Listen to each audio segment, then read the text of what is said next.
विद्यार्थी मित्रांनो, या व्हिडिओमध्ये आपण आपल्या मध्ययुगीन आणि आधुनिक मराठी पद्यवाङ्मय हा जो ऐच्छिक मराठीचा दुसरा पेपर आहे, या पेपरमधील घनु वाजे घुणघुणा ही तिसऱ्या क्रमांकाची कविता पाहणार आहोत. आपला जो हा दुसरा पेपर आहे त्या पेपरमधील तिसऱ्या क्रमांकाची कविता, कवितेचं नाव आहे घनु वाजे घुणघुणा. या कवितेचे कवी आहेत, हा एक अभंग आहे आणि हा अभंग लिहिलेला आहे संत ज्ञानेश्वर यांनी.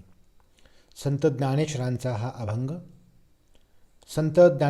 हा अभंग पाहण्यापूर्वी आपण सर्वप्रथम कवीचा परिचय, या कवितेचा परिचय पाहूयात आणि तदनंतर ही कविता आपण अभ्यासूयात. संत ज्ञानेश्वर हे आपल्या सगळ्यांना माहिती आहेत, एक संत कवी. त्यांचा कालखंड इसवी सन 1275 ते 1296 असा आहे.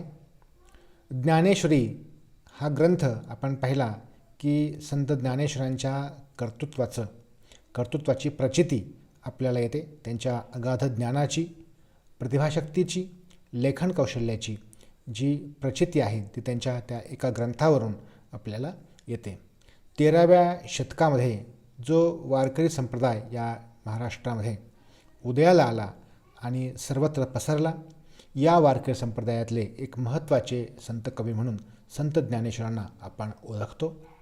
त्यांचा ज्ञानेश्वरी, अमृतानुभव, सांगदेव पासष्टी इत्यादी ग्रंथसंग्रह प्रसिद्ध आहे. या ग्रंथांचं लेखन त्यांनी केलेलं आहे. याबरोबरच जो वारकरी संप्रदाय आहे, या वारकरी संप्रदायाला तात्विक अधिष्ठान देऊन भागवत धर्म जो या ठिकाणी महाराष्ट्रामध्ये वाढला, त्याच्या वाढीमध्ये एक महत्त्वाचं योगदान, महत्त्वाचा हातभार, महत्त्वाचं कार्य या संत ज्ञानेश्वरांचं आहे. त्यांचे अमृतानुभव, चांगदेव पासष्टी आणि ज्ञानेश्वरी या ग्रंथाशिवाय हरिपाठ, नमन अभंग, विराण्या अशी स्फुट रचनासुद्धा प्रसिद्ध आहे, त्यांच्या नावावर आहे. त्यांचा हरिपाठ जो आहे तो आपल्या सगळ्यांना परिचयाचा असेल.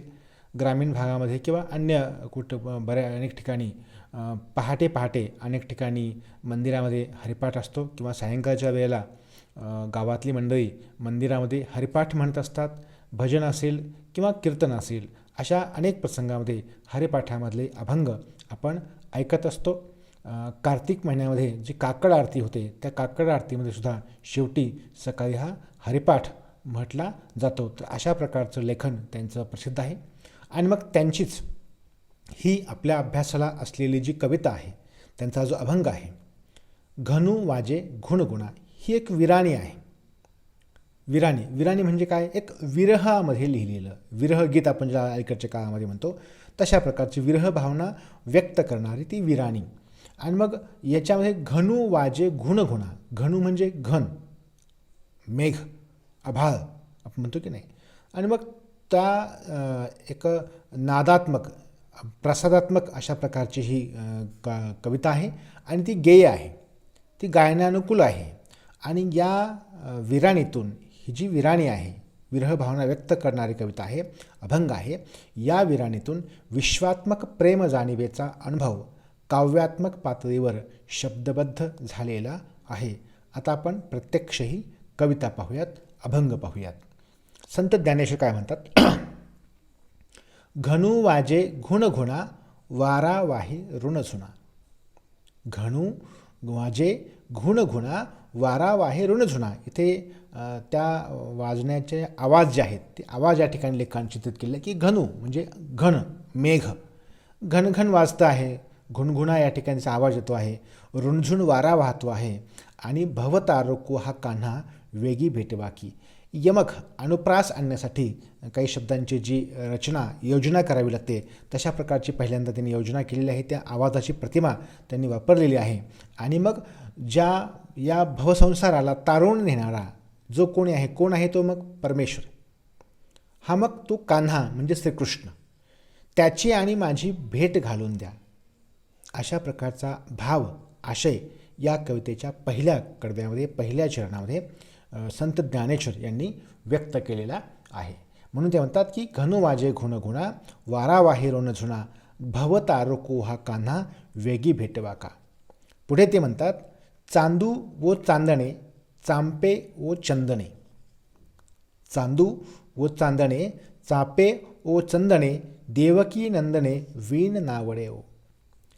चंद्र किंवा चांदणं, चांदू चंद्र, चांदणं. चांपे ओ चंदने, चापे म्हणजे चाफ्याचं फूल. आपण सगळ्यांनी चाफ्याचं फूल पाहिलेलं असेल, सुंदर, नाजूक, सुगंधी अशा प्रकारचं चाफ्याचं फूल असतं. चंदन हे सुद्धा माहिती आपल्याला अतिशय शीतल असतं, सुवासिक असतं. आणि मग तो चंद्र असेल किंवा त्याचं चांदणं असेल हे मन मोहून घेणारं असतं. परंतु चंद्र असो वा चांदणं, चाफ्याचं फूल असो वा चंदन, हे देवकी नंदने वीण नावडे ओ. देवकी नंदन म्हणजे कोण? देवकीचा पुत्र. कोण? श्रीकृष्ण. आणि म्हणून मग त्या चंदन असेल किंवा चाफ्याचं फूल असेल, चंद्र असेल किंवा चंद्राचं शीतल अशा प्रकारचं चांदण असेल, हे सगळं व्यर्थ आहे त्या एका श्रीकृष्णाविना. त्या श्रीकृष्णाशिवाय मला हे काहीही आवडत नाही आहे. आणि माझ्या मनाची अवस्था बिकट झालेली आहे, विरह व्याकुळ मी झालेली आहे. अशा प्रकारची एक प्रतिमा या अभंगामध्ये संत ज्ञानेश्वरांनी केलेली आहे. आता बरेचदा वीराणी लिहिताना किंवा विरहगीत लिहिताना स्त्री भूमिकेतून लिहिलेलं असतं. तसं या ठिकाणी हे कवी आहेत संत ज्ञानेश्वर, परंतु त्यांनी स्त्री भूमिकेत जाऊन की एखाद्या माहेरवाशिनीला, सासूरवाशिनीला आपल्या माहेराची आठवण यावी किंवा एखाद्या गोष्टी वाचून चैन पडू नये, तशा प्रकारची अवस्था या ज्ञानेश्वरांच्या मनाची झालेली आहे. आणि ही अवस्था व्यक्त करण्यासाठी त्यांनी स्त्री प्रतिमा, स्त्री रूपक या ठिकाणी घेतलेलं आहे. आणि त्या माध्यमातून आपलं मन, आपल्या मनातली भावना ते व्यक्त करत आहेत. आणि म्हणून ते म्हणतात की चांदू व चांदणे, चंद्र असो, चांदणा असो, चाफ्याचं फूल असो किंवा चंदन असो, हे सगळं मला देवकी नंदनाशिवाय आवडत नाही. श्रीकृष्णाविण नावडे ओ, त्याच्यावर मला काहीही आवडत नाही. मला फक्त श्रीकृष्ण असेल तर बाकी सगळं मला सत्य आहे, अन्यथा मला काहीही आवडत नाही आहे. कशाचीही मला गोडी, आवड निर्माण होत नाही. आणि मग पुढे ते म्हणतात की त्यांच्या मनामध्ये श्रीकृष्णाच्या विरहानं मनाची झालेली आर्त व्याकुळ अवस्था व्यक्त करणारी त्यांची पुढची जी ओळ आहे ते अत्यंत महत्त्वाची आहे. ते पुढं काय म्हणतात बघा, की चंदनाची चोळी माझे सर्व अंग पोळी. चंदनाची चोळी माझे सर्व अंग पोळी, कान्हो वनमाळी वेगी भेटवा का.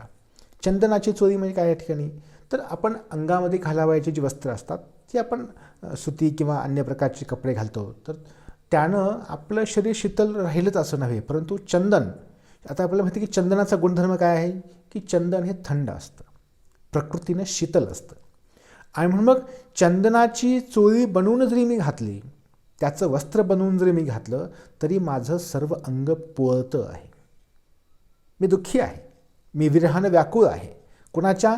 कान्हो वनमाळी वेगी भेटवा का. त्याची जोपर्यंत भेट होत नाही तोपर्यंत मी शांत होत नाही, तोपर्यंत माझ्या मनाला, माझ्या शरीराला शीतलता जी आहे ती प्राप्त होत नाही. आणि मग त्याच्याशिवाय चंदनाची चोळी जरी मी घातली, चंदनाचं वस्त्र करून जरी मी घातलं, तरी ते माझं सर्व अंग या ठिकाणी पोळतं आहे, माझ्या अंगाची लाही लाही होते आहे. अशा प्रकारची भावना संत ज्ञानेश्वर या काव्यामध्ये व्यक्त करतात. याच्यातून काय होतं की त्यांचं ईश्वराप्रती असलेलं प्रेम आणि त्याच्या विरहानं व्याकुळ झालेली त्यांची भावावस्था चित्रित झालेली आपल्याला पाहायला सापडते. पुढं ते म्हणतात, सुमनाची सेज शीतल ओ निकी. सुमनाची सेज. आता सुमन म्हणजे काय? फूल. फुलांची सेज या ठिकाणी केलेली आहे. फुलांचं अंथरूण आहे, फुलांच्या पायघड्या अगदी अंथरलेल्या आहेत. आणि मग ती नितल व शीतल व निकी. शीतल म्हणजे तेच थंड, शीतल ज्याला आपण म्हणतो. आणि मग सुमनाची म्हणजे फुलांची सेज या ठिकाणी अंथरलेली आहे, जी थंड आहे, सुंदर, चांगली अशा प्रकारची आहे. परंतु पोळे आगीसारखी वेगी विझवा का. परंतु त्या फुलांची बनवलेली सेजसुद्धा मला अग्नीप्रमाणे भासते आहे, अग्नीप्रमाणे मला ती पोळते आहे, माझ्या मनाला दाह देते आहे. आणि म्हणून ती विझवायची असेल माझ्या मनाची, माझ्या शरीराची दाह, माझ्या शरीराची आग, जी चंदनाची चोळी असेल किंवा सुमनाची सेज असेल, ही मला आगीसारखी वाटते आहे, आगीसम भासते आहे, माझ्या शरीराला पळते आहे. आणि मग हे जर या ठिकाणी कमी करायचं असेल, माझ्या शरीराचा दाह नष्ट करायचा असेल, तर मला काय करा, पटकन श्रीकृष्णाची भेट घालून द्या, त्या परमात्म्याची भेट घालून द्या, त्या ईश्वराच्या समीप घेऊन जाण्याचं कार्य करा. आणि म्हणून ते म्हणतात की या ईश्वराशिवाय, श्रीकृष्णाशिवाय मला सगळं जग मिथ्या वाटतं आहे. संपूर्ण बाकीचं जे विश्व आहे ते माझ्या कामाचं नाही आहे. माझ्या कामाचा कोण आहे? श्रीकृष्ण, परमात्मा, परमेश्वर, विठ्ठल, जो कोणी असेल तो. आणि मग म्हणून ते म्हणतात की सुमनाची सेदसुद्धा मला आगीसारखी पोळते आहे. पुढं ते म्हणतात, तुम्ही गातसा सुस्वरे, ऐकोनी द्यावी उत्तरे. तुम्ही अगदी सुंदर स्वरामध्ये गात असाल, परंतु माझं हे म्हणणं जे आहे ते ऐकून उत्तर द्यावी. कोकिळे वर्जावे तुम्ही बाई यांनो. ही जी कोकिळा आहे, की कोकिळानं सुद्धा या ठिकाणी ज्या सुंदर आवाजामध्ये गाणं त्याचं जे गीत गाते ती किंवा जे सुंदर आवाज काढते, तो सुद्धा या ठिकाणी मला तेवढासा आनंद देत नाही. आणि मग तुम्ही वर्जावे, कोकिळे वर्जावे तुम्ही बाई यांनो. त्या कोकिळेला सुद्धा या ठिकाणी वर्जून टाकावं. अशा प्रकारची अवस्था माझ्या मनाची त्या श्रीकृष्णाच्या विरहातून निर्माण झालेली आहे. पुढं ते म्हणतात, दर्पणी पाहता. दर्पण म्हणजे आरसा. आपण म्हणतो की आरसा असतो आपण आरशामध्ये पाहतो आपलं रूप, आपलं प्रतिबिंब, आपला चेहरा, आपलं व्यक्तिमत्व आपण पाहत असतो. दर्पणी पाहता रूप न दिसेवो आपुले. मी आरशासमोर उभा राहिले, मी दर्पणासमोर उभा राहिलो तरी माझं रूप मला दिसत नाही आहे. बाप रखमादेवी बरे मज ऐसे केले. इतकं वेड मला त्या विठ्ठलाचं, त्या श्रीकृष्णाचं लागलेलं आहे. मी त्याच्यात एवढी तल्लीन होऊन गेलेली आहे. त्याचं वेड, त्याच्या भेटीची आस, ओढ जी आहे ती माझ्या जीवाला लागलेली आहे. आणि त्याच्यामुळं दर्पणी पाहता रूप न दिसेवो आपुले. मी आरशासमोर जरी उभा राहिलो तरीसुद्धा मला माझं रूप दिसत नाही आहे. दिसतंय कोण? श्रीकृष्ण दिसतो, तो विठ्ठलच दिसतो. बाप रखमा देवीवर आहे. रखमा देवीवर म्हणजे कोण? रखमाईचा पती. रखमाईचा पती कोण? पांडुरंग, विठ्ठल. आणि त्या विठ्ठलानं माझीही अशी अवस्था केलेली आहे. आणि म्हणून वेगी मला भवता रोको हा कान्हा वेगी भेटवा का. आणि हा जो कान्हा आहे, हा जो ईश्वर आहे, हा जो श्रीकृष्ण आहे, त्याची आणि माझी लवकरात लवकर भेट घालून द्या. अशा प्रकारचा भाव या कवितेमध्ये, या अभंगामध्ये, या विराणीमध्ये संत ज्ञानेश्वर व्यक्त करतात.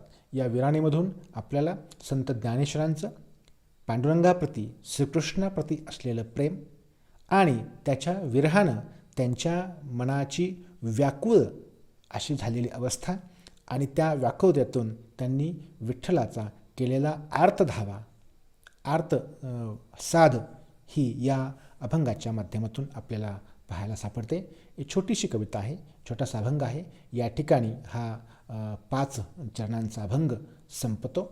या कवितेमधून आपण संत ज्ञानेश्वरांची श्रीकृष्णाविषयीची भक्ती, पांडुरंगाविषयीची भक्ती आणि त्याच्या विरहात त्यांच्या मनाची झालेली व्याकुळ अवस्था या विराणीतून व्यक्त झालेली आहे. अशा काही विराण्या त्यांनी लिहिलेल्या आहेत, ज्या ईश्वराच्या, श्रीकृष्णाच्या, विठ्ठलाच्या विरह भावनेतून, त्याच्या भेटीसाठी आतुर झालेल्या मनोवस्थेतून लिहिलेल्या पाहायला सापडतात. अशा प्रकारची घनु वाजे घुणघुणा ही संत ज्ञानेश्वर यांची विराणी, त्यांची कविता आपण या ठिकाणी बघितली. या संदर्भामध्ये आपल्याला काही समस्या असेल, काही अडचण असेल, काही भाग समजला नसेल तर कृपया आपण कमेंट बॉक्समध्ये कळवावा किंवा मला व्हॉट्सअपवर सुद्धा आपण त्या संदर्भात पाठवू शकता. ठीक आहे, आपण पुन्हा त्यावर चर्चा करूयात. तर या ठिकाणी ही कविता संपते. याच्यानंतर पुढचा भाग आपण पुढच्या व्हिडिओमध्ये पाहूयात. आता आपण या ठिकाणी थांबूयात. धन्यवाद.